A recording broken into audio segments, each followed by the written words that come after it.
Session 5.4 is pretty short assignment. We have 3 questions here, and it looks like section 5.4. So we are going to solve some of these given polynomial functions. The first one is we want to solve x squared minus 2x plus 26 is equal to 0. And then the answers, the solutions will be complex zeros. Complex zeros means the answers we get them, they will have i's in it, and I is an imaginary number. So since number one is a quadratic function, and for any quadratic function, first you should try to solve it by factoring. And whatever the numbers you try here, it's not going to work. So when factoring doesn't work, you can use quadratic formula. So let's solve x squared minus 2x plus 26 by using quadratic formula. So we have x squared minus 2x, and then the last number is, I believe, positive 26. So signs, they do make a huge difference. Therefore, I wanted to double check.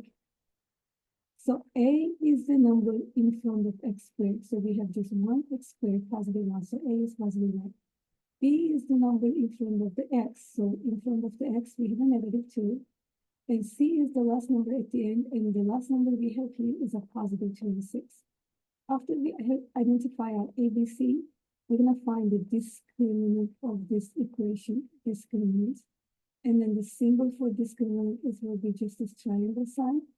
And it has a formula, which is b squared minus 4ac. So using these ABC values, we will calculate the discriminant of the equation. So I need to calculate negative 2 squared minus 4 times a times c value. Let's find what this one gives me. This is a 4 minus, and then when I multiply all these three numbers, I believe I am going to get a 114, but let me double check.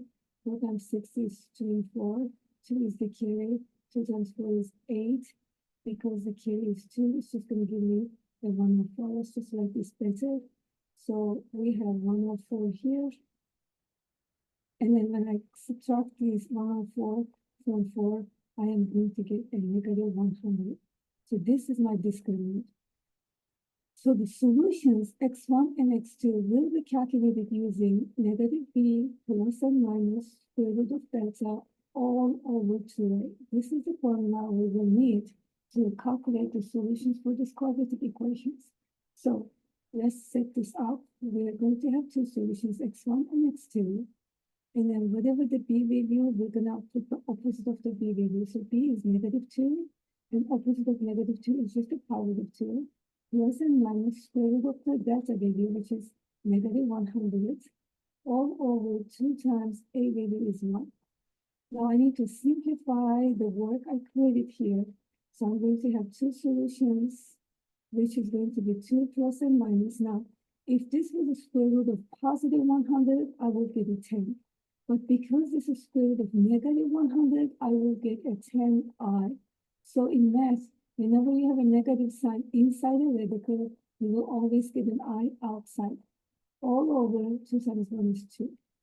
And I simplify these answers. 2 divided by 2 is 1. 10i divided by 2 is just 5i. So for this question on the homework, number 1 is going to have two solutions. There's a comma to separate answers. So in this box, I would put that one answer I get is 1 plus 5i. And then the other answer is 1, I get is 1 minus 5i. And we just solved this question using quadratic formula. Now for question 2, here, I want to also have some explaining. We want to find the polynomial whose degree is 4. It has a 0, and its 0 is 2, its multiplicity is 2, and one of the 0 is given as 4i. So we're going to find what this polynomial function, and we just don't know what the leading coefficient a is, so we're just going to leave it as a. So it might be any number, a might be 1, or it might be a different number. In order to find what a needs to be, we actually need more information than this. But the question here is, can you find any random polynomial is going to be 4th degree, it has a 0 of 2, its multiplicity is 2, and the other 0 is 4i. Now, let's start with what is given. If one of the 0 is given 2, and its multiplicity is also given as 2. Multiplicity is given also as 2. I can write a factor for this. This means the factor is actually x minus 2, and its power will be 2 because multiplicity will be coming from these numbers. So this is what I got so far. But remember, the question says that it's going to be a 4th degree polynomial. They told me that one other zero is for I, and then even though they don't tell me complex zeros, they will always be in pairs. So if 4i is a 0, I have to know that negative 4i must be a 0 as well. So the complex zeros for any polynomial function, you cannot just have 4i. Negative 4i has to be also a 0. Or it cannot be just 3i. Negative 3i must be also a 0 over there. So the complex zeros will be happening in pairs, and we call them as complex conjugates. So then the factor associated with this one will be x minus 4i, and then the factor associated with this one will be x plus 4i in order to have these zeros. So the function I need for this question then will be the product of this and this one and this one. We just have to put the complex zeros here. So here, when we expand this part, this is going to create this part. Now this one will be, we can even move this part to an extra space here to have more opening. So when we are foiling x minus 4i by x plus 4i, these two will give us x squared. This one and this one will give me a positive 4ix. These two will give me a negative 4ix.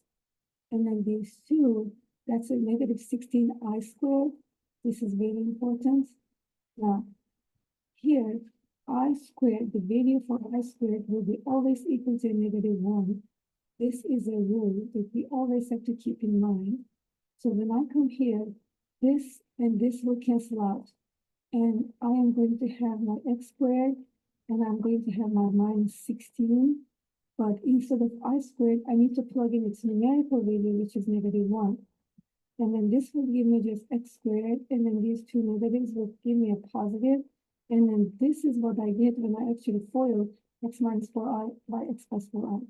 So to find the exact polynomial with the 4th degree, I'm just going to have to multiply x squared minus 4x plus 4 by x squared plus 16. So when I finish this final multiplication, the answer will be ready. So x squared times x squared is x to the 4th power. X squared times 16 is plus 16x squared. Negative 4 times x squared is negative 4x cubed. Negative 4x times positive 6 is negative 64x. This is a plus 4x squared, and then I'll get a 64. Let's just organize what we have. This is the only 4th degree term, and then this is the only 3rd degree term. And I can combine positive 16x squared with positive 4x squared. That's total 20x squared. And then I'm going to get a minus 64x and plus 64. But I get an answer for question 2 on this assignment. Now, question 3 is even different than what we have been doing so far. For question 3, this time we have a 3rd degree polynomial function, and we have test questions with this. So please pay attention to this question. If you need to try this multiple times, feel free to try multiple times. We have this polynomial function, and we want to find the zeros of this function. And once we locate all the zeros for the function, we're going to write the function in terms of factors. So we have x cubed minus 15x squared plus 79x. And then the other thing I have is minus negative 135. Now, since the 3rd degree polynomial function, this is going to have 3 zeros. These zeros might be rational zeros, or it might be complex zeros. So to find a rational zero, we can just check what numbers can be candidates like this previous section. So we're going to look at the factors of 145, and then we're gonna look at the factors of one, and then we will look at the ratio, and we're just gonna see which one actually works. But for this question, I am thinking that let's try if x equals 3 is a 0 or not. Okay, I'm just picking this number because I did all this in my head. I looked at the factors of this number, factors of 1, and I looked at the ratios, and 3 is one of the candidates, so I was thinking about 3. Now, I want to do synthetic division to see if 3 works. I have 1x cubed, negative 15x squared, positive 79x, and then the last number is negative 145. And then we want to check if 3 would work here. Bring down the first number, multiply, and multiply, add, and then add this. That's 9, that's 12, and it's just giving work. So what other number can I try? I want to try 5 because factors of 145 is another number is 5. Let's try if 5 would work. You see, sometimes what you pick might not work. It's okay. You're just going to change your work a little bit and you will modify it. So I want to check if 5 would be 0. Bring down the 1, multiply, and multiply, and then when I multiply them, I actually get positive 145, and when I add them, the remainder is not 0. Yes, 5 is a 0, because when I did the synthetic division, the remainder happens to be a 0. That means 5 is a 0, and x minus 5 is a 50. So now I have a difference polynomial, which is 1x squared minus 10x plus 29. I can try to factor them to find the zeros, but if factoring doesn't work, I have to do the quadratic formula. And when I look at this question, unfortunately, 29, the factors are only 1 and 29, then their sum is not 10 at all. So we have to use quadratic formula to solve this equation. A value is 1, B value is negative 10, and C value is positive 29. I'm going to calculate the discriminant. Again, this formula is just B squared minus 4AC. So I need negative 10 squared minus 4 times 1 times 29. So this would be a 100. And this would be a 1. 4 times 9 is 36. There's the carry. So that's this. And then when I subtract the discriminant is a negative number. So first solution and the second solution will be calculated by using negative 3 plus and minus square root of delta all over 2a. So if b is negative 10, I will need a positive 10 here, plus and minus square root of negative 16 all over 2 times b. It's time to simplify what I got here. So this is 10 plus and minus. So a negative in a radical means an I outside, and square root of 16 is just 4. So this would give me a positive and negative 4i. So square root of negative 16 is 4 plus and minus 4. And then this is a 2 here. 10 divided by 2 is 5. And 4i divided by 2 is 2i.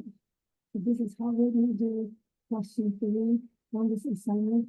I am recommending that you keep regenerating this problem multiple times and practice it since this will be on the test.